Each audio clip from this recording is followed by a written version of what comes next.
ലീഗിന് ശരിക്കും ഒരു ആശങ്കയുണ്ടോ? പഴയ സംഗതികളൊക്കെ ഓർത്ത് വെച്ച് കേഡേഴ്സിനിടയിൽ എന്തെങ്കിലും ചോർച്ച ഉണ്ടാവുന്നു, അതിന് നിങ്ങൾ കുറച്ച് ആഞ്ഞു പണിയെടുക്കേണ്ടി വരുന്നുണ്ടോ? ഇല്ല, അങ്ങനെ ഒരു ആശങ്കയ്ക്ക് യാതൊരു വകയുമില്ല. കാരണം ഐക്യ ജനാധിപത്യ മുന്നണി ഒരുമിച്ച് നിന്നാൽ ജയിക്കാനാവും എന്നുള്ള ശുഭപ്രതീക്ഷ ഞങ്ങൾക്ക് എന്നുമുണ്ട്. ഇത്തവണ തെരഞ്ഞെടുപ്പിൻ്റെ ഏറ്റവും വലിയ പ്രത്യേകത മുന്നണി ഒറ്റക്കെട്ടായി രംഗത്തുണ്ട് എന്നതാണ്. അതോടൊപ്പം തന്നെ താഴെ തട്ടിലേക്ക് പോയാൽ എല്ലാ വിഭാഗം ജനങ്ങളും കേരളത്തിൽ ഭരിച്ചുകൊണ്ടിരിക്കുന്ന ഇടതുമുന്നണി സർക്കാരിൻ്റെ ഈ തെറ്റായ നയങ്ങൾക്കെതിരെ വിധി എഴുതണം എന്നൊരു ഉറച്ച നിലപാടെടുത്തിട്ടുണ്ട് എന്ന് പൂർണ്ണമായും ബോധ്യമാവുകയാണ്.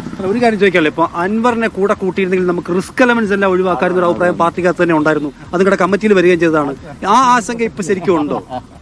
അല്ല, ഒരു പാർട്ടി എന്ന് പറയുന്നത് അല്ലെങ്കിൽ മുന്നണി എന്ന് പറയുന്നതൊക്കെ അതിന്റെ സ്ഥാനാർത്ഥികളെ നിർണ്ണയിക്കുന്നതൊക്കെ ഒരുപാട് കൂടിയാലോചനകൾക്ക് ശേഷമാണ്. അതുകൊണ്ട് ഇപ്പോൾ നിലമ്പൂരിലേക്ക് അനുയോജ്യമായ സ്ഥാനാർത്ഥി ആര് എന്ന് കോൺഗ്രസ് നേതൃത്വം കൃത്യമായി മനസ്സിലാക്കിയാണ് ആ തീരുമാനമെടുത്തത്. മുന്നണിയും ആ തീരുമാനമെടുത്തത് അത് തന്നെയാണ് ഗുണകരം എന്ന് ഞങ്ങൾ മനസ്സിലാക്കി. റിസ്ക് എടുത്ത് ജയിക്കണം. ഭയങ്കര ആൾക്കാരൊക്കെ കാണുന്നു. യൂസഫ് സത്താൻ വന്നപ്പോ ഭയങ്കര ജനക്കൂട്ടം ബഹളമൊക്കെ കാണുന്നുണ്ട്. ചെറിയ ഒരു മീനിനെ പോലല്ല തോന്നുന്നത്. എല്ലാം ഒരുപക്ഷെ നിങ്ങൾ അപ്പോൾ അപ്പുറത്ത് പ്രിയങ്ക ഗാന്ധി വന്നപ്പോൾ കണ്ട ഒരു ചരിത്ര പ്രസിദ്ധമായ ജനക്കൂട്ടം ചെറിയ മീനം നിങ്ങൾ പറഞ്ഞ ആളാണ് ഈ ആളെക്കൂട്ടം. പ്രിയങ്ക ഗാന്ധി എവിടെ പോയാലും ഇന്ത്യയിൽ ആളെ കൂട്ടാൻ പറ്റും. ഒരാൾക്കൂട്ടം എന്നത് മാത്രമല്ലല്ലോ, ആൾക്കൂട്ടം ഒരു തെരഞ്ഞെടുപ്പ് സമയത്തൊക്കെ ആൾക്കൂട്ടത്തിന് ഒരുപക്ഷെ നിയോജകമണ്ഡലത്തിൽ നിന്നുള്ളവരാകണമെന്നില്ല.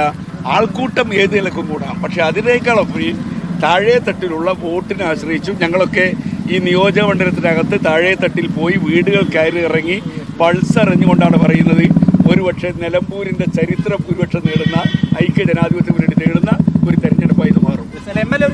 പ്രതിപക്ഷത്തിന്റെ കാര്യം കൂടെ അവസാനം ചോദിക്കാനുള്ളത്, ഇപ്പൊ സർക്കാരിന്റെ വിലയിരുത്തലാവുന്നുള്ള ചോദ്യം എല്ലാവരും ഉറക്കെ ചോദിക്കുക. പ്രതിപക്ഷത്തിന്റെ വിലയിരുത്തലായി എടുക്കാണ്. തോറ്റുപോയ നിങ്ങൾ വീഴുന്നു എന്ന് നിങ്ങൾ സമ്മതിക്കും? അല്ല, അങ്ങനെ അല്ല. പ്രതിപക്ഷത്തിന്റെ വിലയിരുത്തലാണ് അതിലെന്ന തർക്കം. ഭരണകക്ഷിയുടെ പ്രവർത്തനങ്ങൾ, ഭരണത്തിലെ പോരായ്മകൾ, വീഴ്ചകളെല്ലാം സമൂഹത്തിന് മുമ്പിലുണ്ട്. ഒരു പ്രതിപക്ഷം എന്ന നിലയിൽ ഞങ്ങൾ അതിനൊക്കെ എതിരെ അതിശക്തമായി നിയമസഭയിലും പുറത്തും നല്ല പ്രതിരോധം സൃഷ്ടിച്ചിട്ടുണ്ട്. പ്രതിപക്ഷത്തെ വിലയിരുത്തിക്കോട്ടെ, ഞങ്ങൾക്ക് 100% കോൺഫിഡൻസ് ആണ്. ശരി ശരി ശരി, രണ്ടുപേർക്കും ഈ സമയത്ത് ചേർന്നതിൽ വളരെ ആക്റ്റീവായിട്ട് പ്രധാനപ്പെട്ട രാഷ്ട്രീയ നേതാക്കളൊക്കെ നമ്മൾ കാണുന്നു. കാരണം അവസാനത്തെ മൊമെന്റിലേക്ക് കടക്കുന്നതിന്റെ വലിയ തിരക്ക് അനുഭവപ്പെടുന്നുണ്ട് രാഷ്ട്രീയ പാർട്ടി നേതാക്കൾ.